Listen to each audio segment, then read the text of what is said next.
illegal. There's nothing that you are looking to make illegal. Well, Roger, that's not already illegal. Let me throw this at you. And you don't have to mute up. I just let me throw this at you. The gentleman who did this heinous act last night spent 2 weeks in the mental hospital last year for hearing voices and claiming he wanted to shoot up his National Guard base. So should a guy like that who spent 2 weeks in a mental hospital hearing voices claiming he wanted to shoot up a National Guard base, should he have access to a gun? Well, here's the question I'll fire right back at you. What specific law would you pass that you think is going to reduce that type?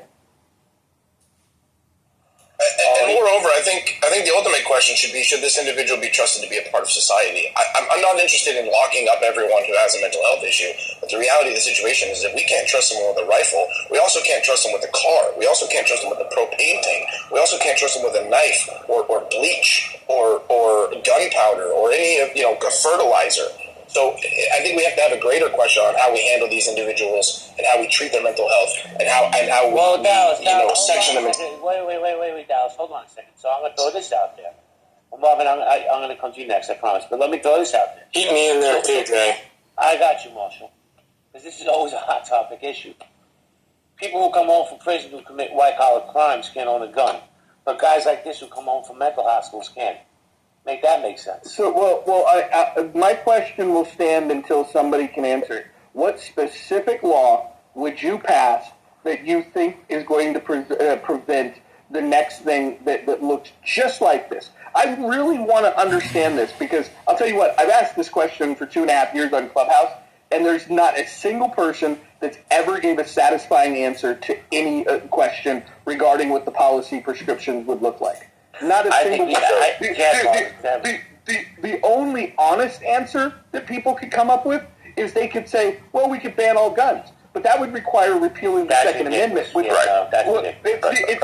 It's the only thing that actually would make sense, but they know it's untenable because they're not going to be able to repeal the Second Amendment. So the fact remains, you can keep this room open for a week, and you're going to get a bunch of people that'll come in here and go, we got to do something. And then when you ask them for specifics about what they're going to do, they're like that frog in the cartoon that can't sing anymore. Understood. I think it's simple. I have a very strong military background. I've owned a hunting rifle. Licensing is a logical and practical system that may not prevent this specific incident, but it definitely provides a structure in which the conversation of future understanding of what it means for mental health or individuals who are not able to understand the power that they have with a gun, right? So the mechanisms right now don't exist. And that's one of the problems. There is no steering wheel. There is no way to adjust the system, right? So we need to introduce levers and steering wheels or buttons that assist us in understanding on how to navigate the firearm industry with the firearm owner. Well, also, hold on, Dallas. Also, let's understand something. The firearm industry has some of the biggest lobbyists to these politicians. So they're going to do everything they can not to put any mechanisms in place to get things changed. And that's a fact. But go ahead, Dallas, and then I want to go to Marshall. I think one of the uniquely interesting parts about this country is that we allow states to individually regulate a lot of these rules above and beyond what the federal law demands. And the microcosm of different scenarios, different structures, different legal processes across this country gives us a pretty solid litmus test for what does and does not work in this country. As Jay said himself, he can walk down the block and with $600 in his hand go buy a gun. No background check, no serial. No one's going to stop him. Nobody's going to even ask him what he's doing with it. Nobody even wants to know what his name is. But if he were to try to lawfully purchase, possess, and carry a firearm in New York City, he would need $10,000, a lawyer, probably a buddy who's a congressman. We have states like Maine where it's relatively not difficult. It's relatively simple to own a firearm. You have to be over the age of 18 to own a long gun. You have to be over the age of 21 to own a rifle. You fill out a simple form, and you have a firearm. The end. And states like Maine have, this past year, I think the number was 29 firearm-related homicides for the entire state of Maine, notwithstanding this most recent shooting. But you have places like New York City, you have places like Chicago, you have places like Los Angeles, who have relatively difficult to circumnavigate firearm-related laws and substantially more crime. Now, you have to consider that correlation does not equal causation, but we have all the metrics. We understand what makes a safe geography and what makes a dangerous geography.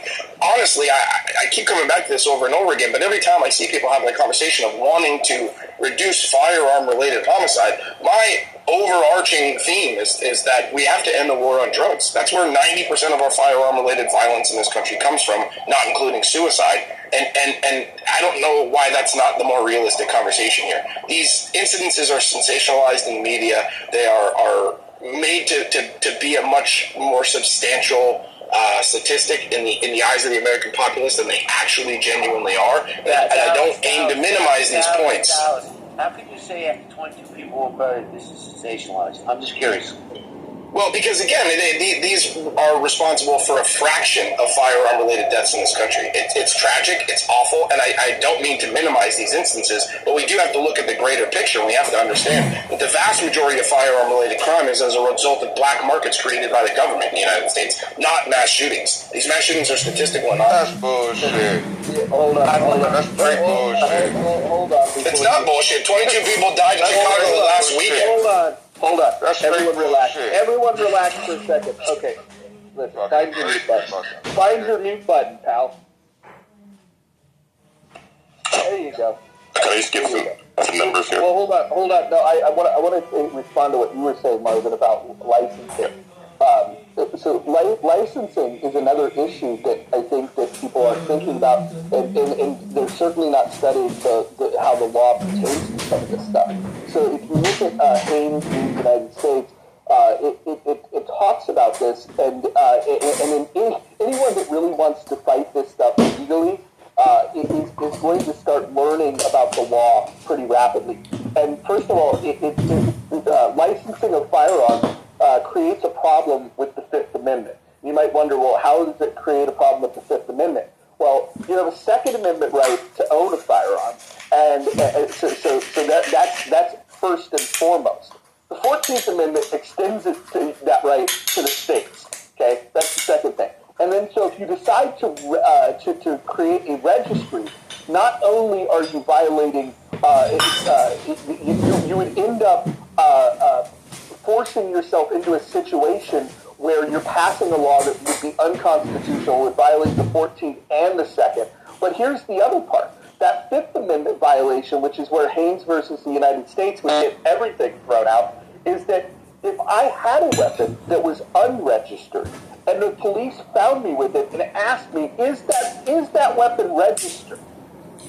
I do not have to testify against myself. And passing a law that then requires me to testify against myself violates the Fifth Amendment. And so you have all kinds of constitutional problems with these solutions that people want to come up with. Now, again, if you think that you can fight those battles, then go to the courts and fight those battles. But people come up with these ideas, and they're not looking at precedent of what the court has already said. And there's a lot of cases that people should study, and they should understand what the courts have already ruled upon. And now you can envision, okay, but we can overturn those. That's true. But you have to at least be aware of those things. And the problem is a lot of people come into these arguments with these ideas of like something that they've heard in an editorial piece of people that haven't studied these issues. You want to know who studies these issues? Gun owners. The people that study these issues are the people that are worried about, like, shit, they're going to take my guns. And then you start researching what your legal rights are. And the last thing I'll touch on is, when you talk about the gun lobby, right?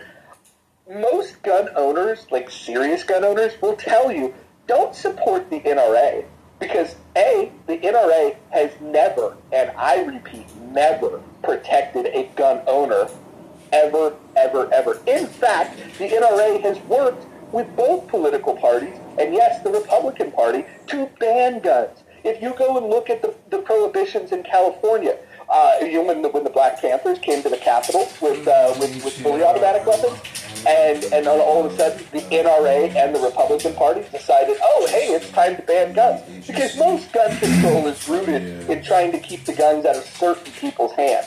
And that's the other thing we should start thinking about. When you start having bullet taxes and all these prohibitions, who are you really trying to keep the guns out of their hands? Your idea might be, hey, I'm trying to limit crime. But the way it really looks is poor people are the ones that end up not being able to afford guns because of these restrictions that you start putting out. So we can go brick by brick, but instead of the emotional pleas that people do after these shootings, I would love for people to stick to the facts and consider the statistics about violent crime, and then make a very specific policy prescription that they believe would be constitutionally sound and would work to reduce the crime that they're trying to reduce. Because I'll tell you what, I've been through this enough to know that when you ask the real questions, people go back to like, we gotta do something. All they have is an emotional plea because A, they haven't thought about it, and B, if they have thought about it, they start realizing that like, oh shit, this isn't a fucking gun problem, this is a people. I've been trying to intervene. Hold on a second. I've been trying to jump in for a minute. Roger already covered part of this, which was we should be aware of what the current boundaries are. So there's the National Firearms Act, which was passed in 34. There's an update, which is passed in 68, and that imposes certain restrictions. The case in the modern, two cases in the modern era, which have decided gun rights were D.C. v. Heller, which was a dude who owned a handgun for self-protection, and Heller found that the Second Amendment was a fundamental but not unlimited right. The next case was what was known as New York v. New York Rifle and Pistol Association, about being able to carry a gun, and the New York law about not being able to carry it to your other domicile was overturned, and it is the right of the individual to walk around in public, this says, with firearm. The case before the court most recently is one known as Rami. US v. Rami is what it's called. You can look it up on the Supreme Court's website if people are genuinely interested. But those are the boundaries we have, right? Part of the reason that we don't have, mental health assessment is because the Supreme Court uses something called undue burden test. And essentially, if they find there's an undue burden in accessing your right, then the restriction is unconstitutional. So I just thought it was important to sketch that out so that we knew what the boundaries were and the kind of things that we can do within it and the kinds of things we need to advocate for a different decision for. I'm done.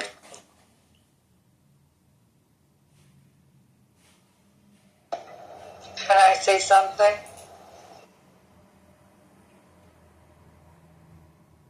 You just did. I don't know who just said that. Anyways, so this is my thought on everything you're saying.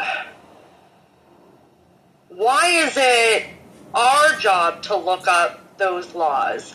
We have people that we elect that should be doing these things for us. This is what they are for. We tell them what we want, and hopefully they can help, right? So why are you pushing everybody to do that work yourself? If you have a disease and you go to a doctor, you don't research and explain to the doctor, exactly how they should proceed with your fucking brain surgery, I do, Jackie. You know I do. But anyway, keep going. but like I said, this isn't our job as citizens to be doing all of this shit. This is the job of elected officials. Whenever people check on the system, the founders intentionally set us up so that the maintaining and accountability part of the system was done by people calling their representatives. The idea that one can elect somebody and then turn their back on them for 4 to 6 years and not expect them to make terrible decisions makes no sense, right? That part of the reason that this is so hard is because most people don't participate, right? They'll confuse local with national issues, and being aware of what the boundaries are means that when having practical conversations, we could talk about things that actually might be possible, right? And just, again, we're the last check on the system. Our participation or lack thereof allows lawmakers to make decisions they should not, because nobody is paying attention to them, right? It's just I get that it's a popular American notion to elect somebody and turn your back on them, but people who then complain about bad governance, that's how bad governance happens. We decide to check out of the last thing we're supposed to do, and so then when they do things and we yell at them, there are people like myself who will go, well, that's why we need to pay attention. Right? So it's every citizen's responsibility to do that. What's that same sentiment that I would like to share when it comes down to, adding guns in schools and, all these extra rules around weapons? It's not the weapons, it's the thoughts of the people. You don't want to participate in controlling how you raise the next generation. You don't want to participate. You rather, give them Blue's Clues and, the internet to research things on. You don't want to participate in how to teach your children how to control themselves and think instead of reacting. It's a lot of different things in that same synopsis you just gave, which is the reason why you guys are having this conversation regarding guns and security in schools and protecting our kids at school and everything else. People aren't doing the work. People aren't parenting. People aren't brothering. People aren't sistering. People aren't mother and fathering, daughter and sonning. Like, it's the society. It's not the guns that's picking itself up and pulling the trigger. It's a tool that's being used to do what it was made to do by someone who's not thinking on a logical enough, reasoning enough moment within themselves, all dealing with issues from pain and hurt from being an adult child, pretty much. So psychologically, I think there's not an issue with the Constitution or anything else. I just don't think that the forefathers actually thought that people were going to lose their rabbit-ass mind and not think. I digress. Jackie, I don't want to sound like I'm coming for your throat. I'm going to try to do this as gently and politely as I can, because I respect your position. I understand why you're feeling the way you're feeling, but it's a bit disheartening to me when I hear you making a lot of arguments that appear to be based in emotion and not based in statistics, not based in metrics. What if your kid this happened to your kid? My friend from Uvalde. Like I hear these things, and then I hear you saying like it's not the responsibility of the individual to research this stuff. I think if your position is that we should be restricting what are currently individuals who are able to lawfully possess firearms further and limit individuals who can currently possess firearms in their ability to do so, and insofar as ignoring potentially or dramatically disregarding the Second Amendment, that the impetus is upon you to do that research, to make that argument from a statistical plate. Jay, Yeah, but where do I take it? Comment. Go ahead, Jack, and then I'll start. I was just going to say, where do I take that? I just run with it on TikTok. I fucking shove it up my ass. Where do I put those statistics? Like, there's nothing for me to do with it. That's why I'm saying, like, you really have to have somebody that's in the system that believes in this stuff and that can help you. And I totally, like, I get what you're saying. Like, I totally get what you're saying. But I'm the type of person where I have a job in my life, right? This is what I'm great at. This is what I do. There are other people, I go to them. They're exceptional at what they do. I respect that. I let them do their job, right? So that's why I'm saying, what do I do with that research except for go down a rabbit hole? Like, there's literally nothing I can do. If I go to a meeting of some sort, what are they going to, what am I? They're going to be like, okay, yes, cool, next. Anyway, so, I don't have an impact. That's why I'm saying, like, the people in charge need to have an impact. And somebody was just talking about parenting.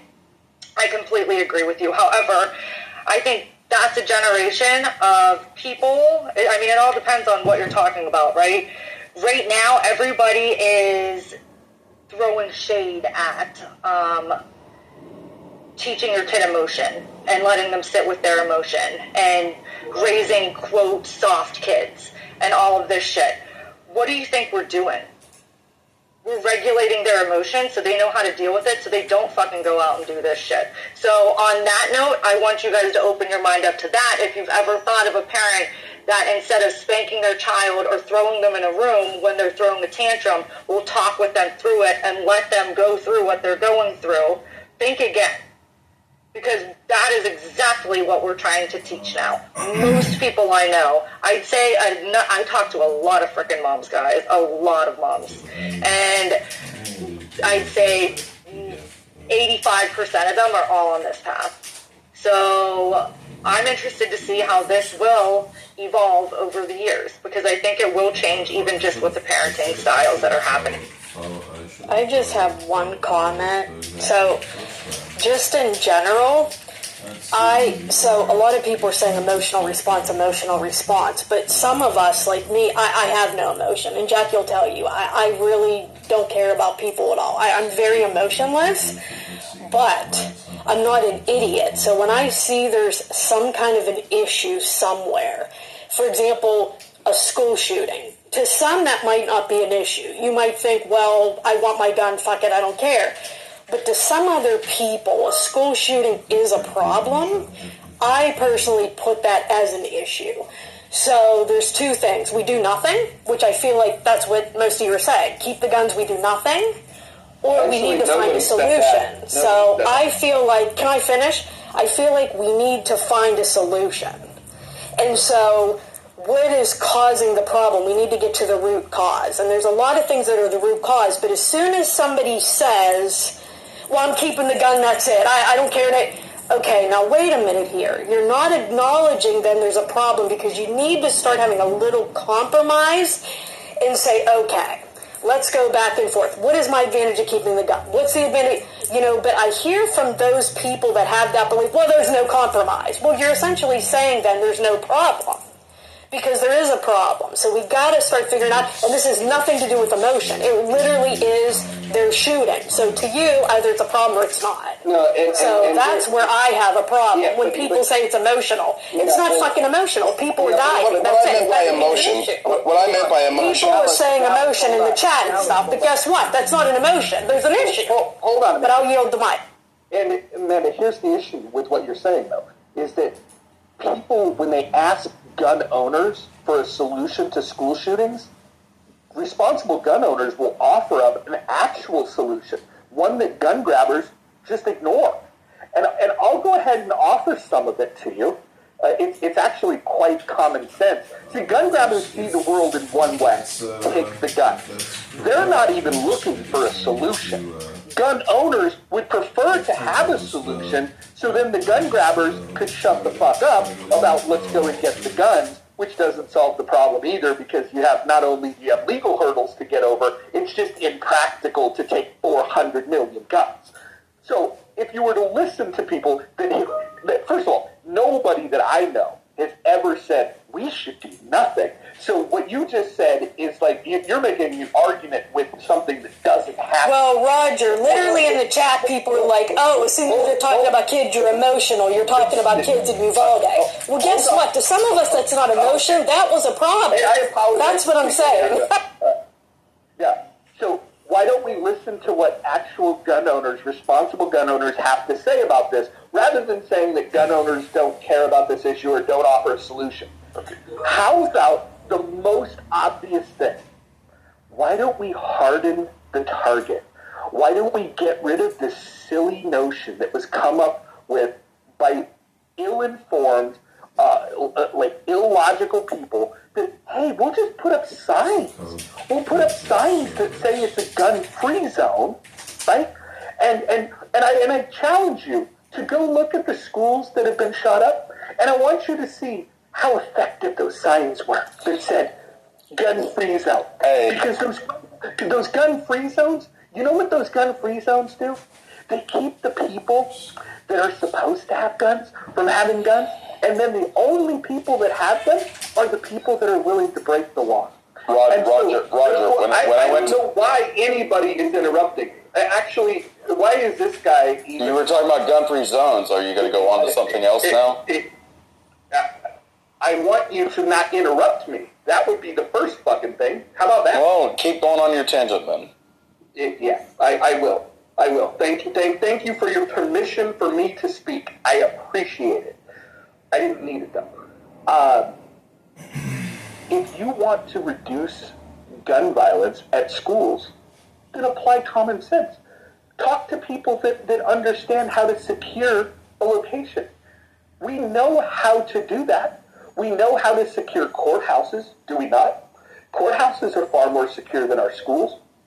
Why do we not do that? Courthouses didn't become safer because we banned guns. In fact, all of the guns that you guys are complaining about for school shootings are still in circulation despite the fact that courts are safe. It requires people putting an emphasis on protecting the schools. And there's multiple ways. Dallas could give you all of the ways of how we do this. But again, that single-minded focus that gun grabbers have, of that it's the guns problem, they're not solving the problem. Because guess what? Even if you had a magic wand and you could eliminate every 5.56 round on the planet, every 2.23 round on the planet, every AR-15 on the planet, guess what? If you don't harden those targets, those school shootings are still going to happen. And here's the dirty secret. The school shootings, the mass shootings in general, the shooters do not prefer to use a long rifle. It's easier to conceal a handgun. But you guys don't talk about that. You guys don't talk about the facts. You don't talk about the fact that, that when you really look at this issue, the policy prescriptions never, ever line up with the statistics of what the problem is telling us. Do we need to harden school targets? Abso-fucking-lutely. Do we need to get rid of any politician that's ever said the word gun-free zone? Yes, we need to get rid of those morons. What we need to do is get people that understand the issue, that are willing to critically look at the issue, and then come up with ideas that are A, effective, and B, are going to pass the constitutional test. And until you guys do that, you guys are just pissing in the wind. Well, what I was saying, Roger, to your first point, is I went to Valdosta State University, and in 2013 or 2014, I'm not quite remember, it's one of those 2 years. The school used to be a gun-free zone, and then we ended up, with the student, government, and with the administration, we made it where if you were legally allowed to carry, you could carry on campus. And we had, because the reason that the school, the student government got involved with this, because there was a high level of sexual assaults on campus. And the women weren't allowed to be able to protect themselves by being able to hold a gun on campus. But once we changed that level and we made it where the females, and they became a gun zone, and everybody could just protect themselves, the level of violence dropped dramatically. I mean, I'm talking like 23% in the first fucking year. Like that is a statistical fucking understanding of the ability for people to be able to protect themselves. And I was kind of agreeing with you, but you just kept running on like a tangent. Just so people know, the 223, which the AR uses, is the most ubiquitous hunting round in America. So about as ubiquitous as the 22 in terms of target practice. They're very ubiquitous. The Ninth Circuit's also rule on magazine capacity, telling people how many bullets they can put in a magazine, got knocked down by a U.S. appeals court about 2.5 years ago. I think it was the Ninth Circuit, if I recall correctly. If people believe in reform, there are plenty of historical examples for reform, as long as we're within those Supreme Court beacon lines that I read. you could make some sort of restriction if people wanted to. They just have to follow those cases. So one of the things I think would be important for people to do, I'd like Texas to do this. I don't want to tell other states how to operate. I would prefer that we would have people go through a class if they were 18 trying to get either a semi-automatic pistol or an AR-15. Not because like the AR-15 is particularly dangerous or anything, but because I think young kids don't necessarily deal with guns in the right way. I also like to point out there's a big difference between guns in urban settings, and there's a difference between guns in rural settings. Rural settings are seen more as a toy, at least in Texas. Oh, and it's seen as a tool. It's a tool. I'm not saying it's a tool, but in major cities in Texas, you have people who will never need an AR in normal operating days, and yet they put on their guns and they walk around as a way to thumb their noses at people, which doesn't help anybody. It's ubiquitous. It's a bad use of time to talk about that kind of stuff. It just doesn't make a ton of sense. Wait, it depends on what scenario we're talking about, because are we talking about like me shooting you with a shotgun because you broke in my house, or is it me like shooting you with an AR because you're trying to jump onto my property? What I was trying to point out was because at some point I'm allowed to defend myself. More what I was talking about was the ubiquitousness of the round, the AR. Dude, the AR round is a BB. Compared to a 30-30 or a 308 or like a... Here, hold on. I've got a picture with my beer can and like 3 rounds, because I sell ammunition. That's what I do for a living. Yeah. No, seriously, that's literally what I do for a living. Oh, cool, Doc. I didn't know you did that. My point was that people in major cities seem to see guns as appendages. This thing you wore because it's cool, not because they're used as a tool in daily life. But that's all right. Well, look at PTR. Pull to refresh, and then look at my picture. You'll see a beer can. You'll see 3 bullets. The bullet on the left, the bullet far on the left, that's a 5.56. It is? And in the middle round is an AK-47, 7.62 by 39, and then for my sniper rifle, that's what I use, and that's a 7.62 by 59 millimeters. I wasn't trying to point that out. I was trying to. Well, I'm trying to tell you, but you're vilifying the bullet on the left when you should be worried about a bullet on the right. Yeah, dude, but I don't. Look, you guys, you're going off. You're going off. Can you please let him finish? Stop interrupting. Yeah. Well, I will. Whoa! I don't know who's that. I don't know who that was. But, look, the point is that in the end, we're trying to talk about solutions, and there is a problem. It's hard to define exactly what the problem is or where it is, but there is a lack of solutions, and in order to find a solution, you have to work on both sides, right? Hone in on what exactly the target is, which is what the problem is, and then you need to iterate on a variety of... Well, what is the problem then? You're the problem. What people that think about I'm not finished talking. How about that one? It seems, see, that's the problem. There's a lot of discipline. But you're not saying anything. I'm asking you what the problem is. Well, He was literally in the middle of describing it. You might want to take a back seat for a moment. With those big rounds that he has in his PTO. It doesn't matter. The rounds don't matter. It's a completely trivial conversation. It has absolutely nothing to do with the real issue, right?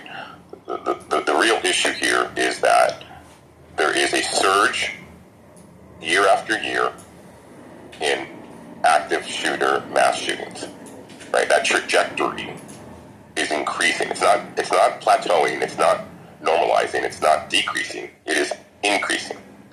And as that increases, what happens is more mass shooting deaths occur.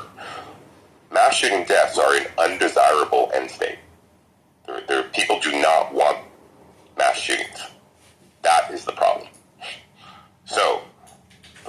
becomes, how do you solve it? There is no clear answer, and it's going to be iterative. Well, I The mean, reality is- if you run in and you start trying to do a mass shooting, and I've got my 9mm Beretta, like, you know, tucked.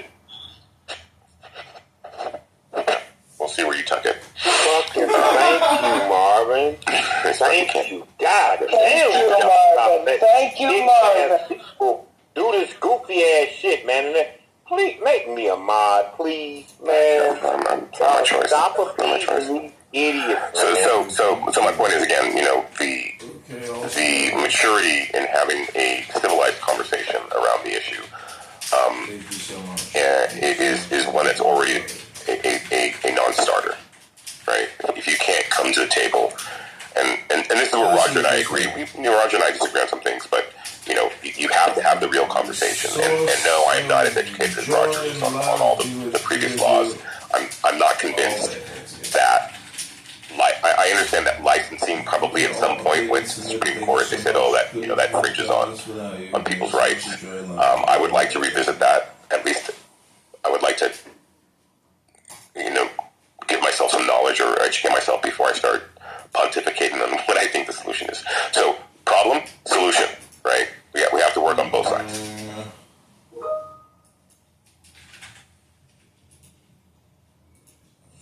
Marvin, like I was discussing earlier, there's the one interesting thing about the way the laws are structured state to state is you have some great variance to do, like a analysis. States like New York State do have firearms licenses. There is a process to obtain a license, and there are many states like that, and they vary slightly state to state. So we do have this kind of fortunate body of evidence that we can work from to see how these individual states vary in how they interpret the law.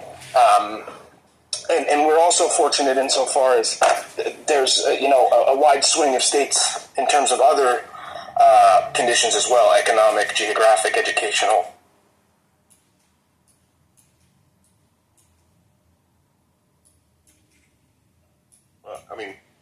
Okay, so that is a structure that gives us some indicators and some controls in order to how to navigate this conversation.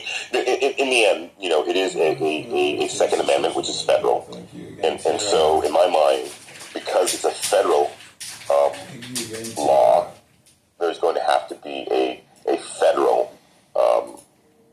Whether it's solution or whether it's direction or shaping, in order for it to be addressed at that level. Well, I've got some thoughts. So, one thing I think could be done is mandatory training on the front end. Mandatory, maybe every 10 years, reevaluation, retraining.